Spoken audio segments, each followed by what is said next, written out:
Muy buenas a todos, sean bienvenidos a nuestro tercer programa de Estrategos.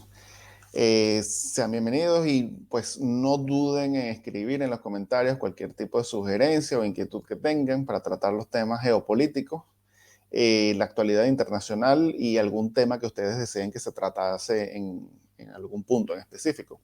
Hoy vamos a continuar con temas de actualidad, de geopolítica y de actualidad. Y por supuesto, hablando de una de las grandes noticias que copó la prensa internacional, la prensa mundial en estos días, que fue nada menos, vamos a empezar hablando de ese tema, nada menos que el hundimiento del buque insignia de la Armada rusa en el Mar Negro, el buque Moskva. Moskva en ruso significa Moscú, y era su buque insignia. Fue hundido cuando se encontraba en las proximidades del puerto ucraniano de Odessa, en la ciudad de Odessa, al sur de Ucrania. Fue golpeado por dos misiles Neptuno y por supuesto que generó una, toda la tensión internacional que el suceso merece. Y aquí tenemos las primeras imágenes del buque cuando está ardiendo en llamas, cuando fue golpeado y cuando está ardiendo en llamas. Aquí vemos algo muy interesante en esta imagen, que es que la parte donde se conservan los misiles del buque, eran misiles antiaéreos, este era un buque especialmente para combate antiaéreo, más que de ataque a tierra, no tenía misiles para atacar a tierra, pero era un misil para ataque antiaéreo. Esos misiles no están ardiendo. Y vemos otra cosa interesante, que es que donde se conservaban los botes salvavidas, tampoco están los botes salvavidas en el buque. ¿Por qué es interesante esto? Porque aquí vimos o fuimos informados de una verdad y de unas mentiras también. Y aquí vamos a hablar de lo que es la tecnología, pero también lo que es la propaganda de guerra. Cuando tu buque insignia está ardiendo en el mar y tienes los ojos del mundo puestos, esto es un hecho imposible de ocultar, inclusive para un régimen como el ruso. Así que a los rusos no les quedó más camino que reconocer que su buque había sido gravemente golpeado y que se había hundido. Pero ¿cómo los reconocen? Dicen, el buque sufrió una explosión, la tripulación fue evacuada y el buque se hundió. Sufrió una explosión, en ningún momento dicen que fue atacado. No fue hundido, no fue, el enemigo nos hundió el buque. El buque sufrió una explosión, así. Y cuando nosotros vemos, la única forma de que suceda una explosión accidental en un buque como estos y que lo hunda, es que donde estaban las municiones haya estallado, es decir, esta parte. Y aquí no hay fuego, el fuego viene de acá. Así que aquí no pudo haber habido una explosión de tal envergadura que hunda el buque. Los ucranianos nos dicen que el buque fue hundido por dos misiles antibuque Neptuno de fabricación ucraniana. Pero también nos dice que la tripulación toda murió en el incidente. Y vemos que los botes salvavidas no están en el buque. Una opción es que nunca hayan puesto los botes salvavidas, que es la opción menos probable, es casi imposible que eso haya pasado, porque siempre están los botes salvavidas en el buque y antiguamente ha sido tomada las fotos del buque con los botes de salvavidas. La otra opción es que la tripulación haya sido evacuada, como aparentemente así fue. Pero aquí vemos que los ucranianos no son cuatro aldeanos ignorantes como mucha gente pensó y los subestimó. ¿Qué es Ucrania? Los rusos siempre han llamado a Ucrania la pequeña Rusia. Y de hecho, dentro de la Unión Soviética, Ucrania y Rusia eran las repúblicas más importantes. No solo desde el punto de vista político, sino que la industria soviética se distribuía entre estos dos países, entre ellos la industria de defensa. De hecho, este buque Moskva fue hecho en el astillero de Nikolayev, al sur de Ucrania, es decir, era un buque ucraniano y los ucranianos sabían dónde golpearlo. Pero a su vez, los ucranianos tienen ingenieros que siempre trabajaron en la industria militar de la Unión Soviética. Así que ellos también han construido su propia industria armamentística y sus propios armamentos. Y de hecho, esto es una de las causas que desató la invasión de Rusia a Ucrania, que ya los ucranianos estaban dominando la industria misilística para poder, digamos, independizarse desde el punto de vista defensivo totalmente de los rusos y poder incluso atacar a Rusia eventualmente, en caso de que hubiese una guerra como esta. Todavía no lo han logrado dominar al 100% la industria, los misiles balísticos de largo alcance, pero ya se ve que los misiles cruceros sí, y de hecho aquí tenemos una imagen de cuando los ucranianos ponían a prueba sus misiles llamados Neptuno. Es decir, no estamos hablando del Irak de Hussein y mucho menos del Afganistán de los talibanes. Estos son los misiles Neptuno de los ucranianos.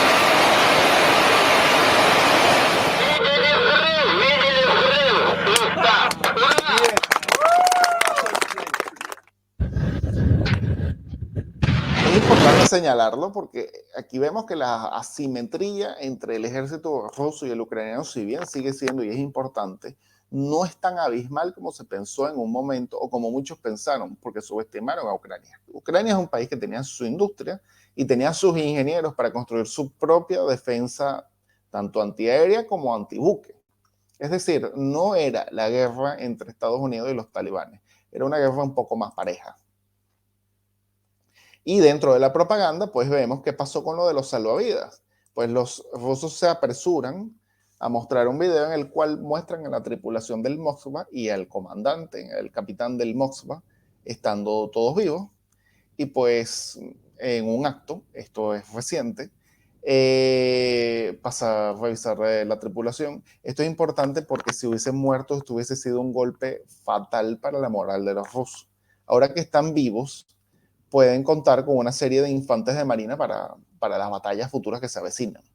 Entonces aquí vemos que pues ambos fuimos mal informados, los rusos informan muy mal, ellos establecen como que hubo una especie de casi que dicen que hubo un accidente, lo cual no es para nada cierto, y los ucranianos citan de que toda la tripulación falleció y que están seguros de ello. Esta noticia de que los tripulantes están vivos, por supuesto, no se muestra en Ucrania. Es decir, hay una guerra informativa. Y los ucranianos nunca van a mostrar fotos como esta, que es la de su buque insignia, también hundido, pero en este caso por los rusos. ¿Por qué nunca los muestran? No solamente por un tema de moral, es que hay una ley en Ucrania en la cual se castiga como delito penal a todo aquel que ose publicar información sobre movimiento del ejército, sobre bajas del ejército, sobre cualquier tipo de información del ejército ucraniano, tanto por las redes o como sea. Se puede informar sobre los rusos, pero no sobre el ejército ucraniano. Entonces, por eso es que pueden haber cifras como esta y nadie las discute. Zelensky estima que hay 3.000 ucranianos muertos soldados ucranianos muertos durante la guerra, en comparación a 20.000 que él estima de los rusos. Es decir, estamos hablando que cada soldado ucraniano está matando a 6 soldados rusos. Una cifra completamente alarmante y que es casi imposible. Los rusos están invadiendo Ucrania con unos 190.000 hombres, en comparación a 1.000.000 de ucranianos en armas, porque tenemos que tomar en cuenta el ejército ucraniano oficial, más los paramilitares, más los voluntarios extranjeros, más los que han sido, todos los ciudadanos ucranianos que han sido movilizados a la fuerza a combatir. Estamos hablando de civiles que han sido armados, estamos hablando de casi 1.000.000 de hombres en armas en Ucrania. Sí, cada hombre en armas en Ucrania matase a 6 soldados rusos, estaríamos hablando de que ya en estos momentos los ucranianos prácticamente tendrían que estar asediando a la ciudad de Moscú, lo cual evidentemente que no es el caso.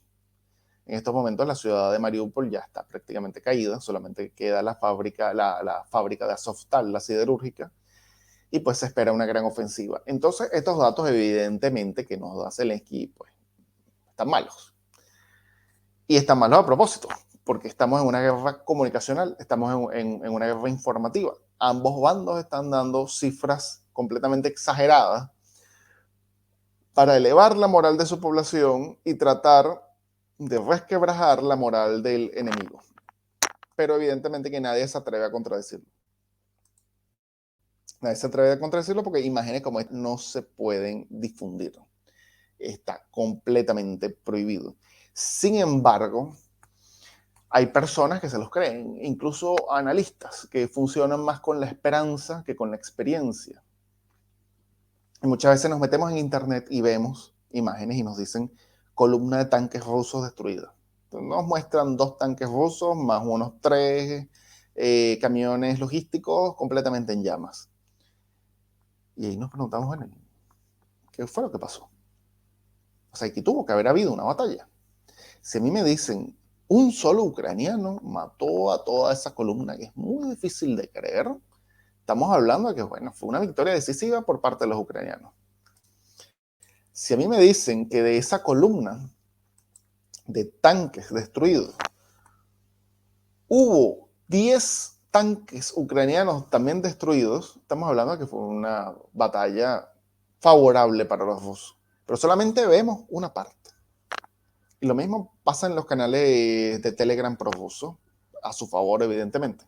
Pero generalmente aquí en Occidente que la información pro-ucraniana es mucho más aceptada por obvias razones.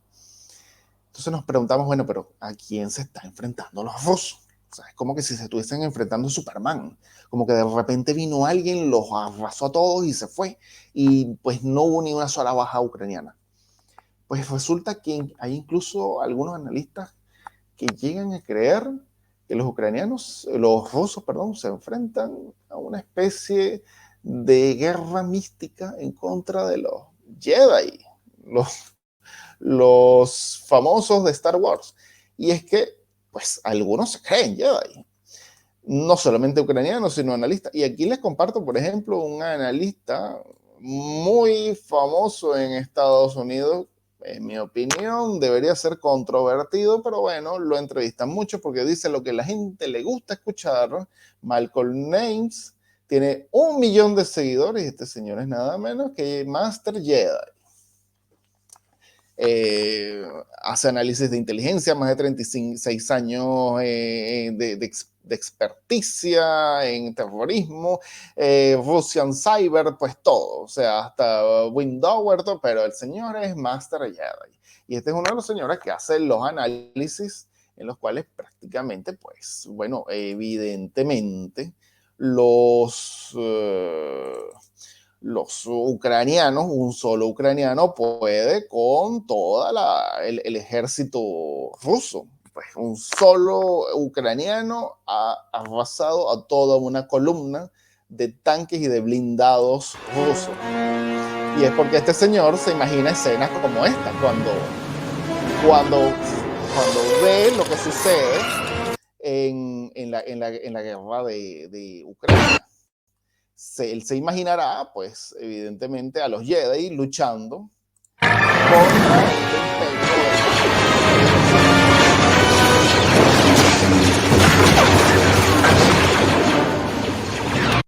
Estas son las imágenes que tiene este señor en la cabeza y por eso es que, pues, evidentemente que se puede creer, se puede creer perfectamente de que evidentemente una columna de tanques rusos ha sido detenida prácticamente por un fantasma.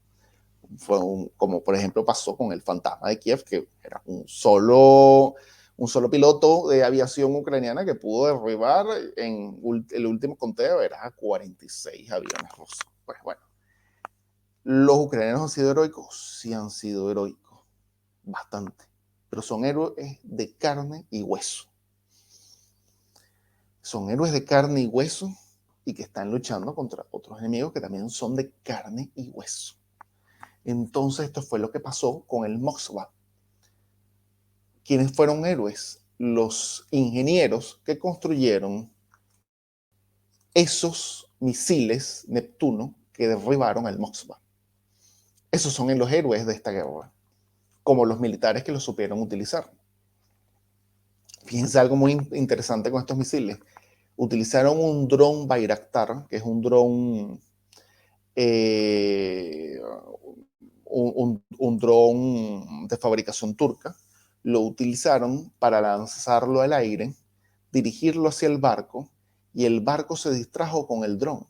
El barco estaba detectando el dron porque lo iba a derribar.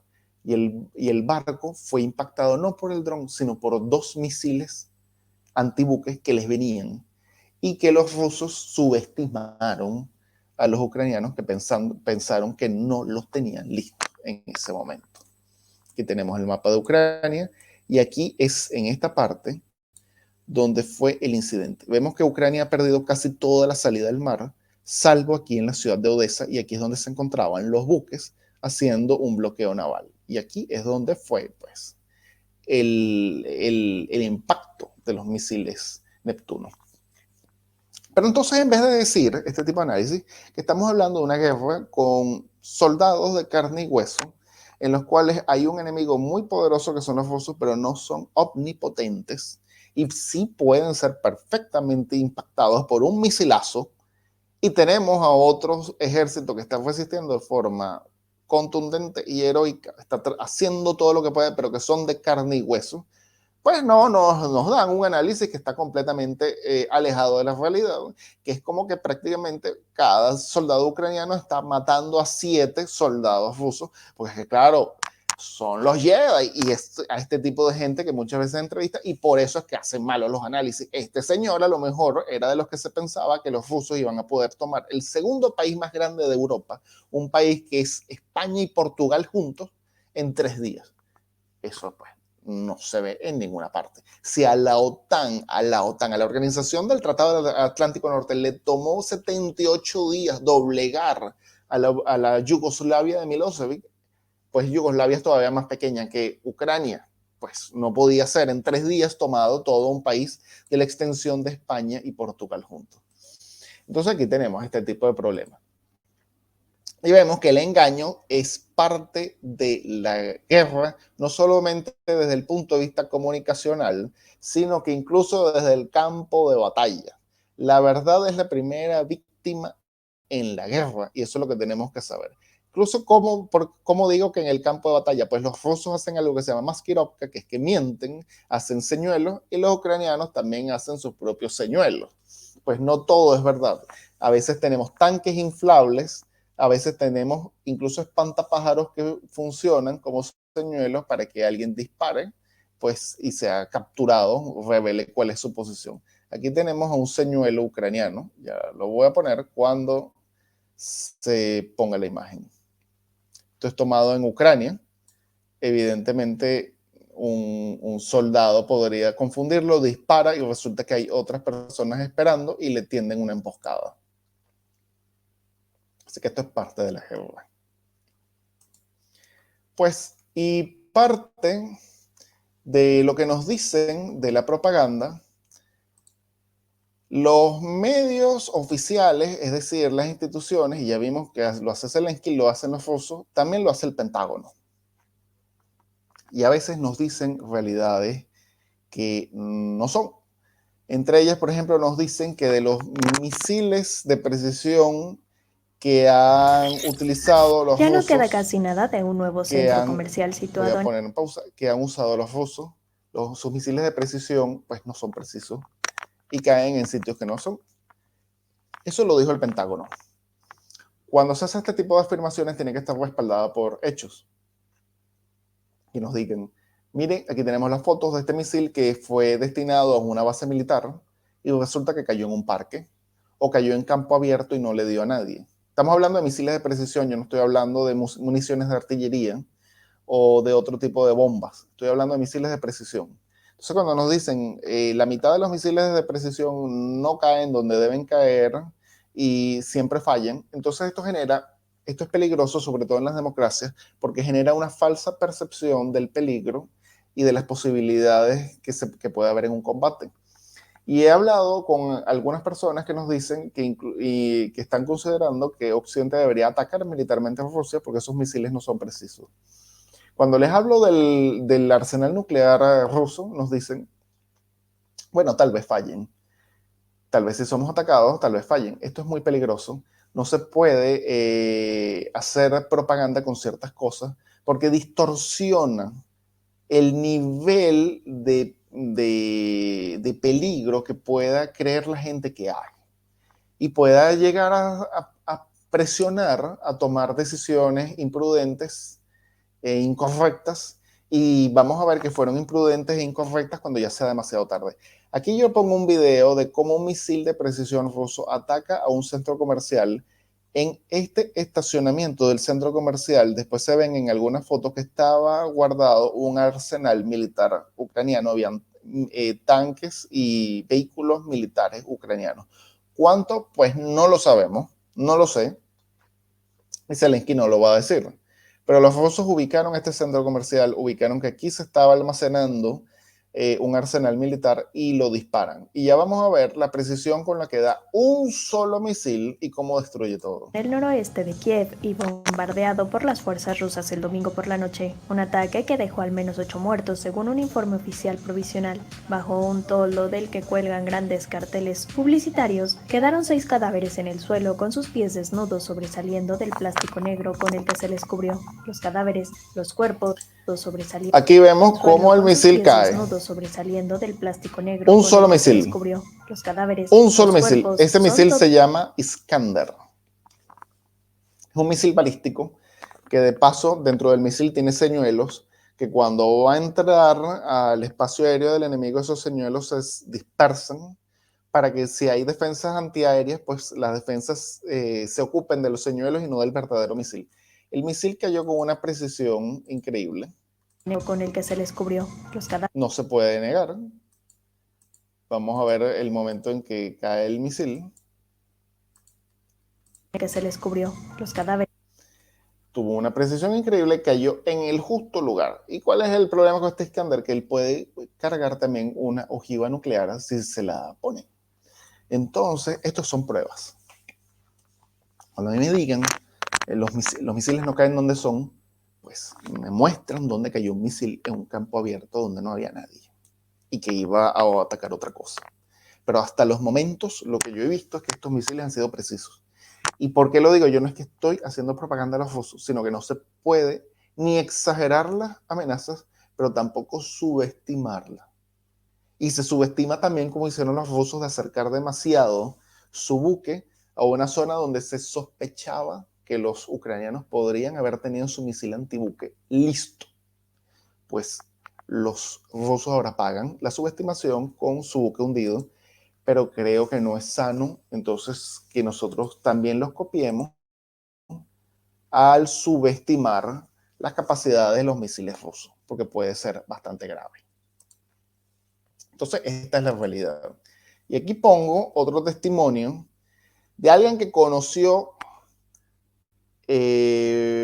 por fuente, es decir, estuvo ahí cuando su base militar fue atacada por el ejército ruso. Y estamos hablando de un colombiano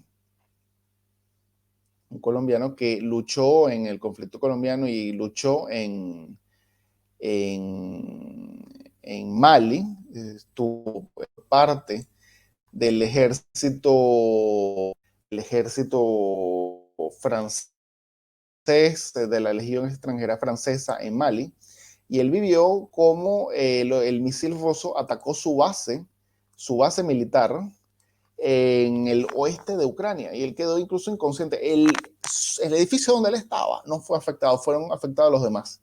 La explosión de la bomba fue tan grande que hasta quedó inconsciente. Tuvo que salir.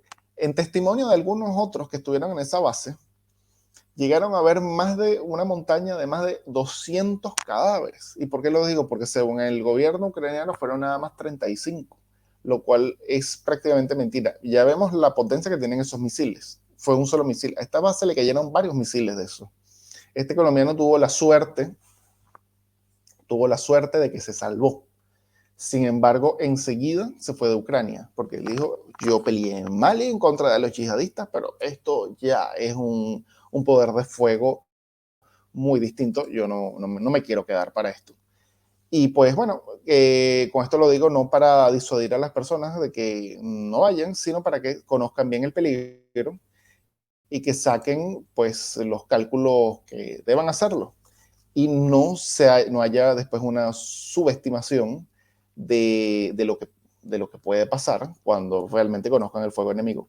Acá tenemos un cráter que deja un misil de esos cuando cae en el suelo, donde había militares, y vemos que deja prácticamente cráteres lunares. Es decir, todo lo que había dentro de ese cráter evidentemente que desapareció, pero de paso hay la onda expansiva. Esto es un cráter que creó uno de esos misilazos. Сюда, короче, попало. Pues evidentemente que vemos cómo tuvo que haber sido la onda expansiva. Y esa es la verdadera realidad de la guerra. Estamos hablando de héroes de carne y hueso, héroes que también mueren.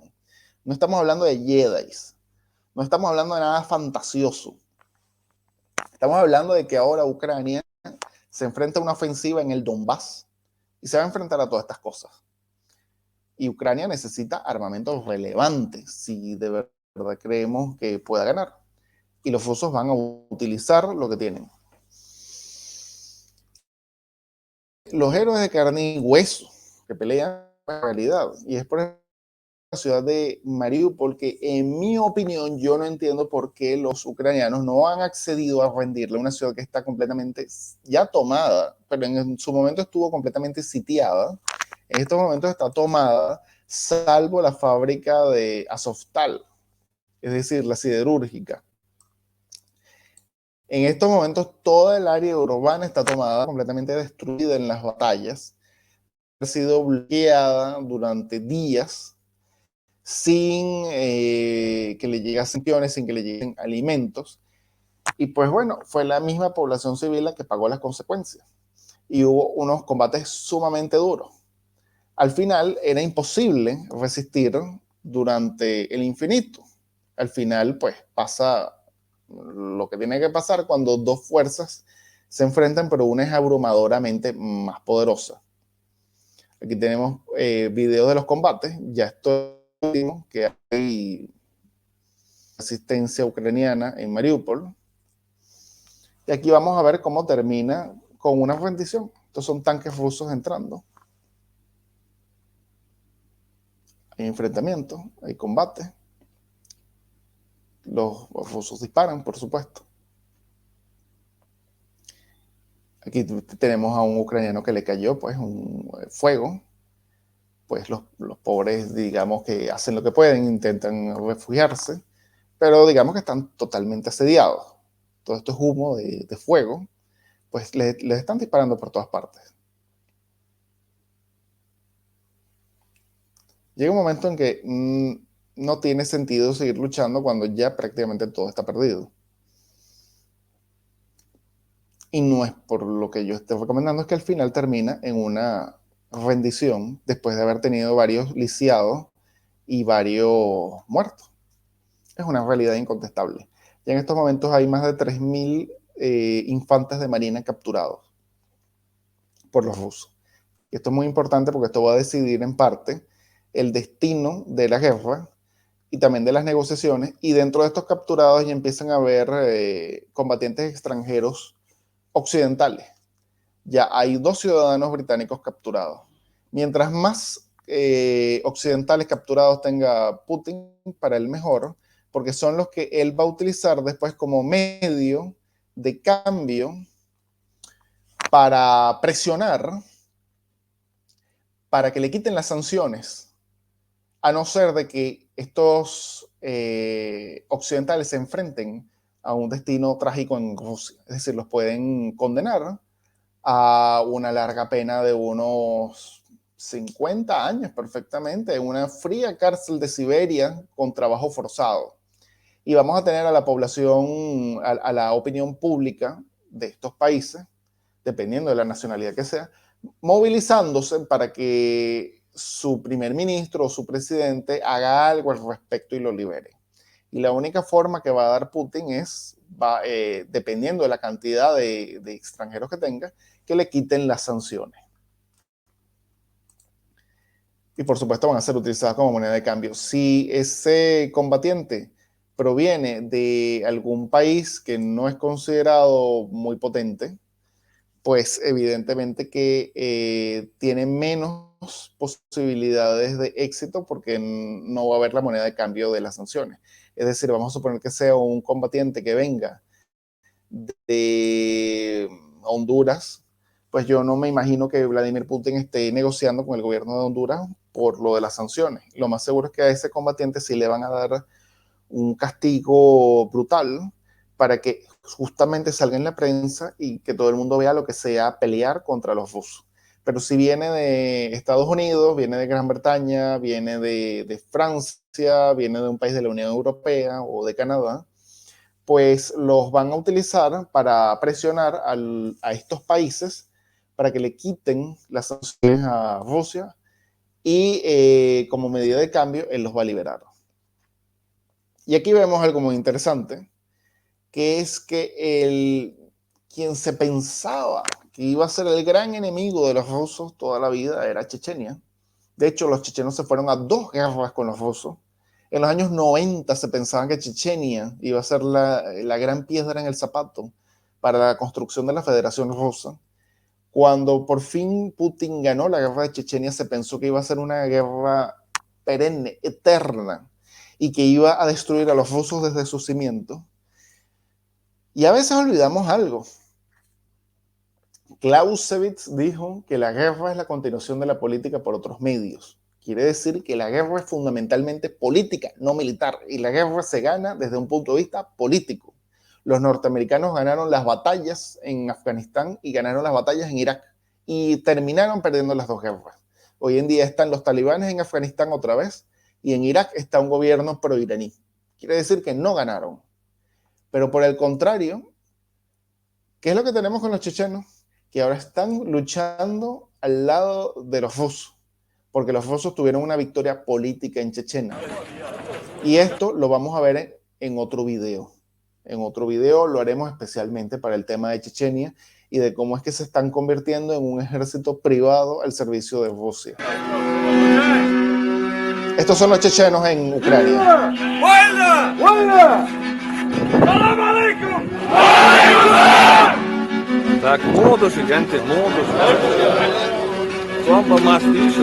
Han sido fundamentales en el asedio de Mariupol, sobre todo, y van a continuar en la guerra.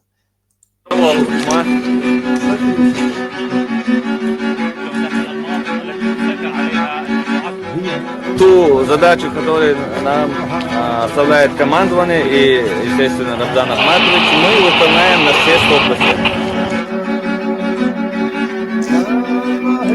Tienen fuerte experiencia en combate urbano, por supuesto, y han sido el pilar fundamental de la toma de Mariupol.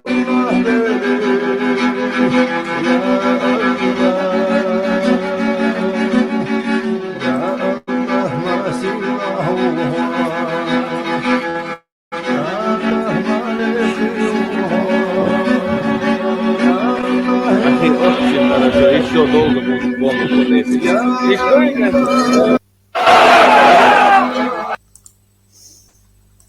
Un general checheno se había reportado asesinado el 26 de febrero cerca de Kiev. Sin embargo, en estos días reapareció en un video tomando una población nueva en el territorio del Donbass, así que pues no había sido asesinado.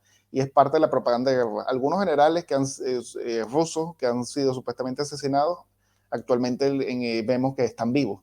Hay otros que sí han sido reportados asesinados tanto por los ucranianos y reconocidos por el ejército ruso. Entonces, pues bueno, vemos que es muy interesante el caso de Chechenia y lo debemos tomar en algún tema, porque esto es parte de lo que está pasando en la guerra actualmente y en esto se basa digamos que la política de los rusos en Ucrania. Es decir, bueno, hay una guerra, en este momento hemos puesto digamos, al pueblo ucraniano en nuestra contra, porque evidentemente hay bombardeos. Sin embargo, pasó antes con Chechenia y al final logramos hacer, cuando ganamos la guerra, que los chechenos y nosotros fuésemos amigos. Entonces, el pensamiento ruso es, cuando ganemos la guerra, vamos a hacer lo mismo con los ucranianos. Y vamos a tener al final a los ucranianos otra vez amigos de los rusos, como era en el pasado. Si esto va a pasar o no, yo no lo sé. Yo soy un analista y yo hago análisis en base a la evidencia disponible. Y las evidencias disponibles son que este tipo de guerras terminan casi siempre en divorcio, en rupturas. Y eso es lo que nos da la lógica. Sin embargo, viendo el caso checheno, también hay otra lógica que nos da. Así que yo no me atrevo a aventurarme y a decir cómo va a ser realmente las relaciones entre los dos pueblos dentro de 25 años, porque no tengo esa bola de cristal que me permita vislumbrarlo. Solamente construyo escenarios. Y el escenario más lógico y más probable es que evidentemente esto concluya en un divorcio entre ambos, entre los rusos y los ucranianos. Pues hay mucha sangre que está corriendo, pero a veces también hay otra lógica que no la vemos o no la queremos ver porque nos cegamos y queremos ver solamente lo que nos gusta. Y por eso terminamos viendo en los ucranianos, en el ejército ucraniano, Jedis. Y pues la situación no es así. Tenemos que construir escenarios lo más realista posible y en base a toda la evidencia disponible. Y viendo lo de los chechenos, los rusos tienen una lógica. Yo no estoy diciendo que esa lógica va a ser la acertada. Estoy diciendo que es una lógica. Fíjense que con los chechenos le funcionó. Veremos cómo termina la guerra, porque la guerra ni siquiera ha terminado. La correlación de fuerzas sigue siendo a favor de los rusos. Y los rusos están implementando una táctica que ya implementaron en Siria, que es la guerra secuencial. Es decir, ellos no se retiraron verdaderamente de Kiev y del norte. Simplemente hicieron lo mismo que hicieron en Siria, desescalar. ¿Y por qué ellos lo llaman desescalar? Porque retiran sus tropas, pero para luego volverlas a mandar en un futuro. Es decir, las concentran en un lugar determinado, destruyen a sus enemigos en ese lugar y después van avanzando a volver a ocupar todo el país. Y eso es lo que piensan hacer en Ucrania. Yo no pienso que ellos se hayan olvidado completamente de Kiev. Simple y llanamente, si se están, ahora van a concentrar en el Donbass, ahí va a ser la gran batalla. Y si logran destruir al ejército ucraniano en el Donbass, van a seguir avanzando otra vez hacia el norte o van a tomar a la ciudad de Odessa y le van a quitar la salida del mar a Ucrania. ¿Va a ganar Rusia? Miren, hay un detalle que yo todavía no lo puedo decir y se va a comprobar en la guerra, que es que viene la introducción de una nueva tecnología que se llama los drones Switchblade. Son drones de este tamaño, más o menos, es una munición muy pequeño para ser detectado, que son autónomos, los lanzan, vuelan, identifican su objetivo y luego van a la casa del tanque y lo destruyen. Se llaman drones kamikaze. Es una tecnología nueva y es parte del nuevo pensamiento militar norteamericano. Y los norteamericanos se lo están dando a los ucranianos. ¿Cuánto les están dando? ¿Qué tan efectivos van a ser? Y si lo sabrán utilizar los ucranianos y sobre todo si serán capaces de cambiar, digamos, el destino de esta guerra, eso yo no lo sé. Tenemos que esperar a que haya la batalla y ahí veremos. Si son nada más unos 100 drones y destruyen nada más unos 100 tanques, pues Rusia tiene tanques de sobra. Pero cuántos van a ser y cómo los van a utilizar, ya eso no lo sé. Es una tecnología nueva y como yo les digo, hago análisis en base a evidencias disponibles. Yo la única evidencia disponible que tengo es que esta es una tecnología nueva. Al ser nueva, el sistema antiaéreo Pantsir ruso, que es muy bueno y es muy efectivo, no se ha actualizado para esos drones. Así que es muy probable que no sean efectivos para esos drones. Y cómo lo utilicen los ucranianos, pues no lo sé. Así que hay evidencias que no tengo. Lo veremos es después de la guerra. Cómo impacta en la batalla, eso ya está por verse. Entonces, estemos atentos. Pues he hecho un análisis en base a las evidencias que están disponibles, lo reitero, pero tendremos que esperar a que vengan las batallas y estaremos haciendo videos al respecto de ver cómo evolucionan los acontecimientos. Lo que sí es cierto es que no se espera de que esta sea una guerra rápida. Ni en 3 días, como muchos pensaron, pero tampoco va a terminar rápido. Y en tal caso lo que habrá es una tregua y los rusos van a volver a continuar más tarde o más temprano. Pero al parecer y en la visión estratégica rusa, a diferencia de los norteamericanos que necesitan guerras rápidas y victorias rápidas, acuérdense que estamos hablando de un país que tiene elecciones cada 2 años, elecciones presidenciales y elecciones a medio tiempo. Entonces el presidente siempre tiene que estar mostrando resultados. Rusia no funciona así. Putin tiene mucha paciencia desde el punto de vista político para lograr sus objetivos. Y si vemos las guerras rusas, generalmente son largas y de desgaste. Y al parecer son las que más les gustan a ellos y las que más se cumplen con sus objetivos. En otro día haremos un video sobre la forma rusa de hacer la guerra. Pero tal vez para eso ya haya empezado la gran batalla del Donbass y ya tendremos más datos sobre cómo va evolucionando la batalla y sobre todo de estas nuevas tecnologías de si pueden o no cambiar el destino de la guerra. Pues muchas gracias por su atención. Espero sus comentarios y sugerencias. Recuerden que siempre estamos abiertos para ello y si quieren tocar algún tema también nos lo pueden decir. Fue César Sabas y fue un placer compartir con ustedes. Hasta luego.